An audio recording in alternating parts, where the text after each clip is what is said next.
Soal penilaian akhir semester atau PAS PKN kelas 9 semester 1 untuk kurikulum 2013. Romawi pertama, pilihlah huruf A, B, C, atau D sebagai jawaban yang paling benar. Soal nomor 1. Di bawah ini merupakan pengertian dari negara, yaitu titik-titik-titik.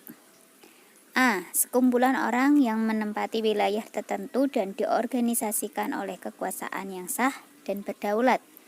B. Sekumpulan orang yang diciptakan oleh Tuhan Yang Maha Esa dan saling membutuhkan. C. Kelompok masyarakat yang memiliki kepentingan dan diperintah oleh seorang penguasa. D. Sekelompok manusia yang hidup bersama, saling membutuhkan dan saling tolong-menolong. Maka jawaban yang paling tepat adalah A. Sekumpulan orang yang menempati wilayah tertentu dan diorganisasikan oleh kekuasaan atau pemerintah yang sah dan berdaulat. Soal nomor 2. Perhatikan unsur-unsur negara di bawah ini. Unsur pokok berdirinya sebuah negara ditunjukkan oleh nomor 1. Rakyat, 2. Wilayah, 3. Pemerintahan yang berdaulat, 4. Pengakuan dari negara lain. Jadi yang paling pokok adalah yang 1, 2, 3, C. Nanti pengakuan dari negara lainnya menyusul tahun-tahun berikutnya kayak Indonesia. Nomor 3. Salah satu sifat negara adalah titik-titik-titik. A. Melindungi, B. Membela, C. Mengayomi, D. Mencangkup semuanya. Maka jawabannya adalah D. Mencangkup semuanya. Soal nomor 4. Di negara kita, usaha pembelaan negara diatur dalam UUD 45 pasal A. 23 ayat 1, B. 23 ayat 3, C. 29 ayat 1, D. 29 ayat 3. Maka yang pembelaan negara adalah B. 23 ayat 3. Soal nomor 5. Tujuan negara Indonesia yang berkaitan dengan kemajuan pendidikan adalah A. Melindungi segenap bangsa Indonesia, B. Memajukan kesejahteraan umum, C. Mencerdaskan kehidupan bangsa, D. Ikut melaksanakan ketertiban dunia. Jadi yang berkaitan dengan pendidikan adalah yang C. Mencerdaskan kehidupan bangsa. Soal nomor 6. Fungsi negara yang dilaksanakan oleh lembaga-lembaga peradilan adalah titik-titik-titik. A. Fungsi penertiban, B. Fungsi kesejahteraan, C. Fungsi pertahanan, D. Fungsi keadilan. Maka jawaban yang paling tepat untuk lembaga peradilan adalah D. Fungsi keadilan. Soal nomor 7. Berikut ini yang tidak termasuk fungsi-fungsi negara menurut Montesquieu adalah A. Fungsi legislatif, B. Fungsi eksekutif, C. Fungsi yudikatif, D. Fungsi federatif. Yang tidak termasuk berarti yang D. Fungsi federatif. Nomor 8. Salah satu negara yang masih menerapkan bentuk pemerintahan kerajaan atau monarki adalah titik-titik-titik. A. Indonesia, B. India, C. Inggris, D. Italia. Yang masih ada ratunya adalah Ratu C. Inggris. Nomor 9. Sistem pertahanan dan keamanan yang diterapkan negara Indonesia adalah titik-titik-titik. A. Pertahanan keamanan rakyat semesta, B. Pertahanan lingkungan, C. Pertahanan khusus, D. Pertahanan terpusat. Jadi sesuai pasal 27 ayat 3 adalah yang A. Sistem pertahanan keamanan rakyat semesta. Jadi rakyat itu termasuk TNI, Polri, dan seluruh rakyat Indonesia. Nomor 10. Berikut ini yang bukan termasuk bentuk-bentuk usaha pembelaan negara adalah titik. Yang bukan termasuk: A. Mengikuti pendidikan kewarganegaraan. B. Aktif dalam kegiatan kelompok pecinta lingkungan. C. Pelatihan dasar kemiliteran. D. Pengabdian sebagai prajurit TNI dan Polri. Jadi jawabannya B. Yang bukan ya, yang bukan bentuk pembelaan negara. Yang B. Aktif dalam kegiatan kelompok pecinta lingkungan. Soal nomor 11. Dokter dan para medis yang menolong para korban perang dalam menghadapi serangan musuh yang ingin menggoyangkan kedaulatan bangsa dan negara termasuk A. Tenaga sukarela. B. Kegiatan rutin para medis. C. Pekerjaan profesional. D. Pengabdian sesuai profesi. Jadi jawabannya yang D. Pengabdian sesuai profesi.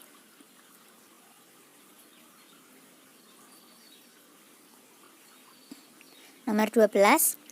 Ancaman terhadap kelangsungan hidup bangsa dan negara masih tetap harus diwaspadai sampai kapanpun. Salah satunya yang datang dari luar negeri. Jadi ancaman dari luar negeri yaitu A. Pemberontakan angkatan bersenjata. B. Kerusuhan sosial. C. Arus globalisasi yang berpotensi menimbulkan kerawanan di berbagai bidang.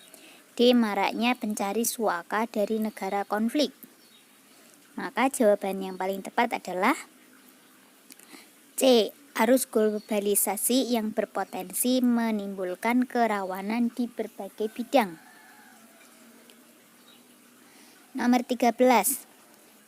Ancaman terhadap NKRI pernah terjadi pada tanggal 30 September atau G30 SPKI yang bertujuan mengganti ideologi Pancasila dengan ideologi lain yang dilakukan oleh A. PKI, B. DITII, C. RMS, D. GAM. Jadi yang tanggal 30 September G30 SPKI yang A. Nomor 14. Tugas pokok Kepolisian Republik Indonesia atau Polri antara lain A. Mempertahankan kedaulatan NKRI. B. Melindungi kehormatan dan keselamatan negara. C. Melaksanakan operasi militer. D. Menjaga keamanan dan ketertiban rakyat. Yang paling tepat adalah yang D. Menjaga keamanan dan ketertiban rakyat.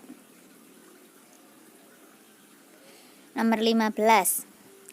Dalam sistem pertahanan dan keamanan rakyat semesta, yang menjadi komponen utama adalah komponen utama A. TNI dan Polri. B. Perlawanan rakyat. C. Keamanan rakyat. D. Pertahanan sipil. Kan ada komponen utama, ada komponen pendukung. Yang komponen utama yang A. TNI dan Polri. Nomor 16. Makna sikap rela berkorban adalah A. Menumbuhkan sikap mau bekerja keras. B. Menumbuhkan sikap pengabdian yang tulus. C. Meningkatkan kemampuan hidup mandiri. D. Mengembangkan kepribadian yang baik. Maka rela berkorban itu untuk B. Menumbuhkan sikap pengabdian yang tulus. Nomor 17. Contoh sikap bela negara di lingkungan sekolah antara lain A. Belajar dengan rajin. B. Mengikuti upacara bendera dengan hikmat. C. Membantu kelompok supporter sepak bola di sekolah. D. Mematuhi tata tertib sekolah. Jadi yang ada kaitan sama negara sama sekolah. Jadi yang B. Mengikuti upacara bendera dengan hikmat. Nomor 18. Peran serta masyarakat dalam pembelaan negara dilihat dari A. Gotong royong dalam pembangunan lingkungan. B. Besarnya sumbangan untuk bangsa dan negara. C. Bersedia menjadi hansip. D. Siap bertempur mengusir musuh masyarakat di negaranya. Jadi jawabannya yang A. Gotong royong dalam pembangunan lingkungannya. Nomor 19. Apabila persatuan dan kesatuan bangsa Indonesia terjaga dengan baik, maka A. Tercipta stabilitas nasional yang dinamis. B. Kebutuhan hidup terpenuhi.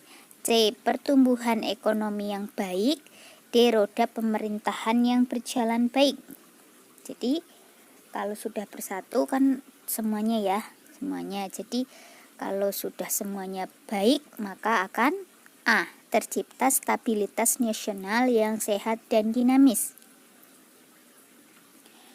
Nomor 20. Berikut ini merupakan sikap yang menunjukkan usaha bela negara adalah A. Menyerahkan sebagian wilayah NKRI sebagai hadiah. B. Mengistimewakan warga negara asing yang ada di Indonesia.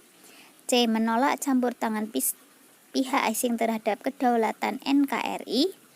D. Menyatakan perang dengan negara tetangga karena menghina para TKI. Maka yang namanya usaha membela negara adalah yang C. Menolak campur tangan pihak asing terhadap kedaulatan NKRI. Nomor 21. Hak otonomi daerah adalah A. Daerah berhak membentuk sendiri pemerintahan daerah. B. Daerah berhak mengatur urusan rumah tangga sendiri. C. Pemerintah daerah membantu pemerintah pusat. D. Pemerintah pusat tidak berhak mencampuri daerah.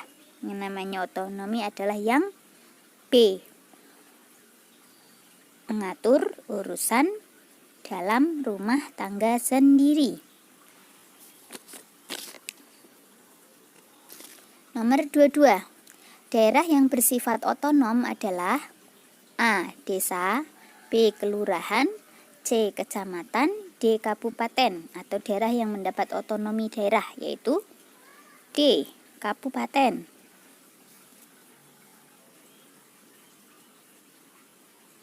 Nomor 23. Otonomi daerah harus dilaksanakan dalam semangat negara. A. Serikat. B. Kerjasama. C. Kesatuan. D. Kelompok.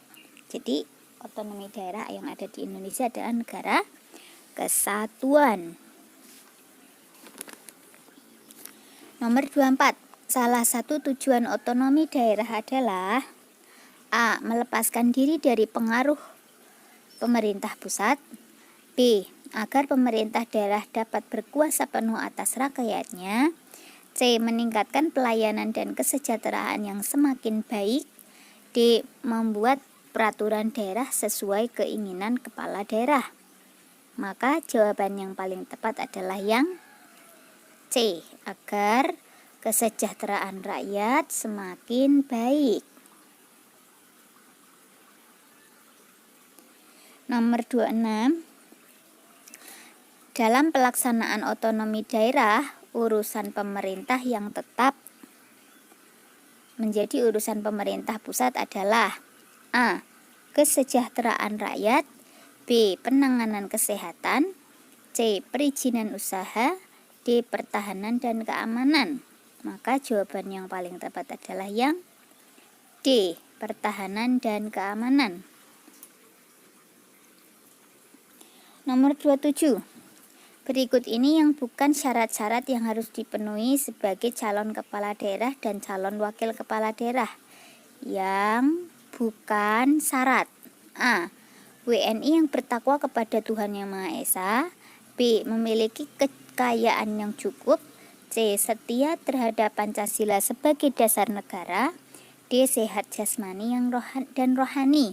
Maka 27 jawabannya B. Memiliki kekayaan yang cukup. Nomor 28. Sumber-sumber penerimaan daerah yang diatur dalam UU 33 nomor 24 antara lain berasal dari penerimaan daerah ya. A. Hasil pajak daerah. B. pendapatan kekayaan penyelenggara daerah. C. Pungutan kepada pengusaha.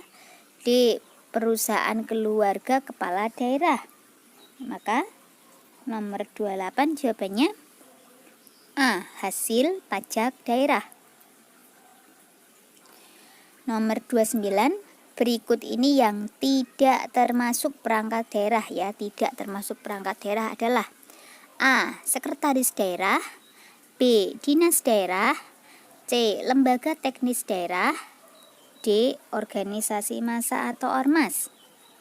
Maka jawaban yang paling tepat adalah D. Ormas. Nomor 20, fungsi Badan Perwakilan Desa atau BPD antara lain. Fungsi BPD: A. Menurunkan kepala desa kalau tidak sejalan dengan kebijakan BPD. B. Menerapkan peraturan desa atau perdes bersama kepala daerah. C. Ikut terlibat dalam pemerintahan daerah. D. Mengelola subsidi dari pemerintah seperti raskin dan bantuan BLT. Maka jawaban yang paling tepat fungsi BPD adalah B. Menetapkan peraturan desa bersama kepala desa. Nomor 31. Rancangan peraturan yang dibuat oleh bupati atau wali kota harus mendapat persetujuan dari A. DPR RI, B. BPD, C. DPD, D. DPRD. Maka jawabannya D. DPRD. Nomor 32. Kabupaten yang berbatasan dengan Kabupaten Indramayu di sebelah barat adalah A. Cirebon, B. Kuningan, C. Majalengka, D. Subang. Cirebon ya. A. Nomor 33. Berikut ini yang bukan tujuan dari pembuatan kebijakan publik adalah bukan tujuan. A. Mewujudkan kesejahteraan masyarakat. B. Melindungi hak masyarakat. C. Mewujudkan ketertiban dalam masyarakat. D. Memberikan kekuasaan tanpa batas kepada kepala daerah. Jadi jawabannya D. 34.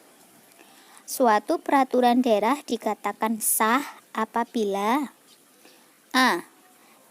Dinyatakan telah berlaku, B. Diajukan dan diputuskan dalam sidang DPRD,